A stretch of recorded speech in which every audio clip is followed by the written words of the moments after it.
Alright, so in our last one, I just used the 9 key here to, reduce the health to show the HUD working and all that stuff. Right now I'm going to show you the better, proper way to map keys, just because it makes a lot more sense and makes it also much more expandable later on. What you do is you go to Edit, Project Settings, Input over on the left, and you're going to Bindings. So right here is axis, that's the, moving around stuff. Here's action mapping is what we want to do. So you see there's already one for jump, which is why when you go in to do jump or hit the space bar, you can actually jump in the third person character there. And as you can see here, for example, for jump, you can have it set to the space bar or a gamepad one. So that's another reason why you'd want to use a mapping versus just having it like this, because, that's literally only the 9 key, so if you had any other game, you wouldn't be doing anything. So what you want to do to add one is you just add a plus there, and what you can do is, easy way, if you click there and then just hit the key, let's hit the L key. Actually, wait, that's me adding another jump when I hit the wrong button there. So you want to go up here to action mappings, and that's why I couldn't name it. So let's just add a new one. We're going to call it Sprint, and we're going to add a sprint functionality here in a minute. And let's just go ahead and we're going to put that to left shift.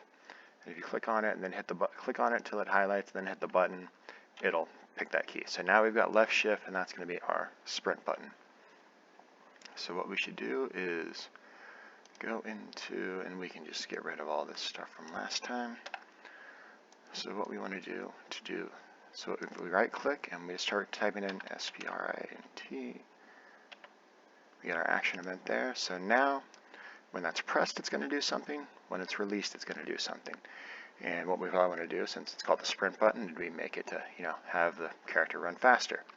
So what we want to do is we want to get our character move out of here, and our character movement, and get that out of there. And oh, they changed. Interesting, they changed all these to actual numeric values instead of Unreal units.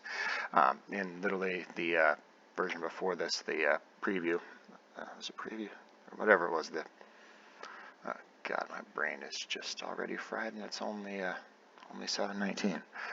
Basically, in the previous version, it just had a numeric value in here that was 600 or something like that. But anyway, so now it has an actual value in there, so we can adjust accordingly. So what we want to do is come off of here, character movement, and we want to do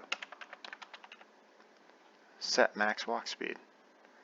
And it's still going to be, based on this number I'm going to have to assume here. And when it's released, we're going to also want to have it set so we can hit Control D to duplicate, but need to make sure we reconnect here, because when you duplicate it does not automatically do that.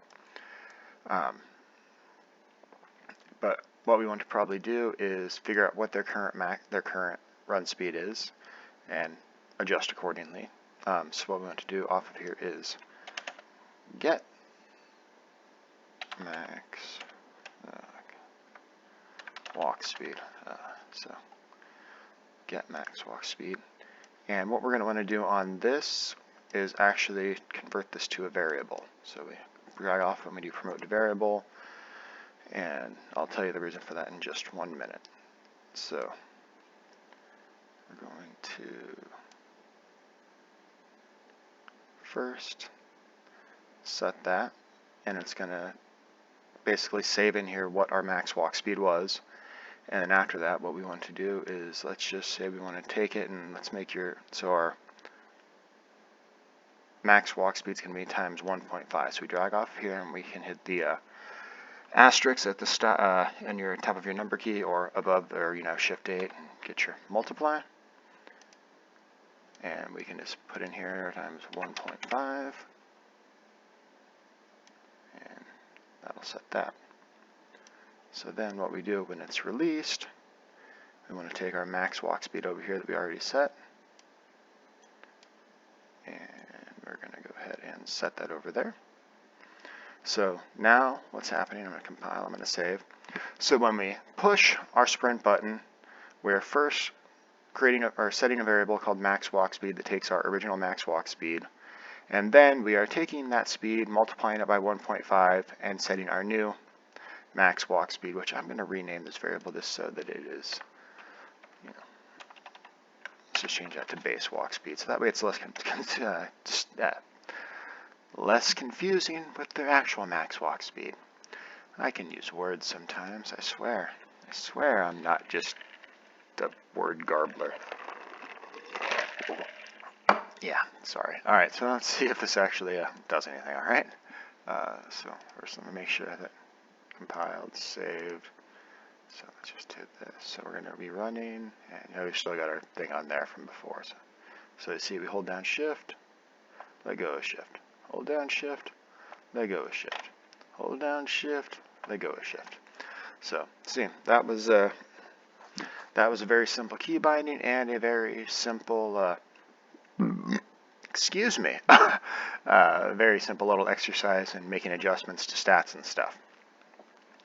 Now, let's see, how long am I? Only 6 minutes on this one, so yeah, why don't we go ahead and, I'm burpy. Let me see if I can think of something else to, oh yeah, might as well, I got something else I think that'll work to go through. So what I'm going to do is I'm going to actually go into the Epic Games Launcher here, and go into the library. I'm sorry, marketplace. This is where you can get a lot of free stuff, like literally so much free stuff. There's a bunch of stuff that's permanently free. Free for the month is a place where you can get a lot of really good stuff that can be upwards of $200-300, like for free. So basically just check in every month and, get it, because it literally does cost you nothing to add it to your library, and then it's there for you forever. But there's a ton of really cool stuff out there. It may not be exactly what you're looking for, and one thing to keep in mind is that there's a lot of stuff that might only be for the other supported engines, but there are ways to get that content into the other engines. It may not work perfectly, but it'll still at least let you give a chance to try it out until it actually is officially out for that.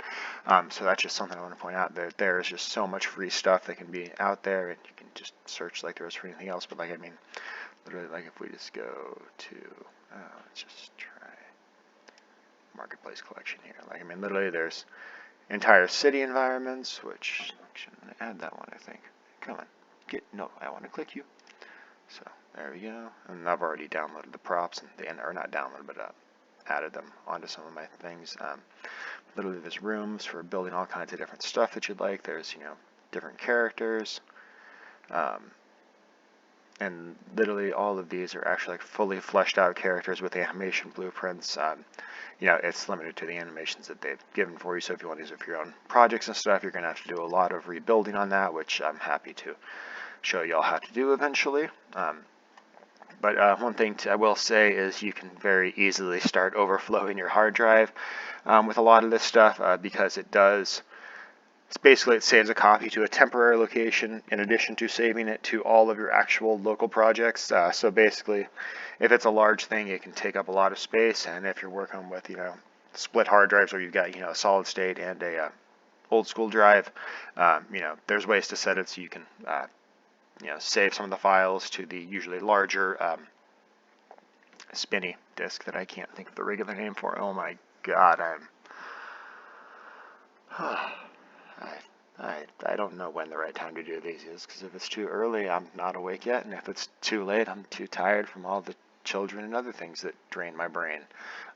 So yeah, that's all I'm going to say on that. But so yeah, hopefully that was just a nice introduction to key bindings. And one other thing I wanted to point out in here inside of the key bindings, which let me make sure I'm recording the right video. Alright, so let's go to the key bindings. Export and import. This can be very useful when you're creating new projects, especially if you basically break something beyond where you really want to try and repair it and you sort of start new, but you still want to have all the key bindings. You can just export it, spit out the file, and then in your new project you import it, suck in the file. I have not good words sometimes. So yeah, that's just something to do there, and yeah, alright, bye for now.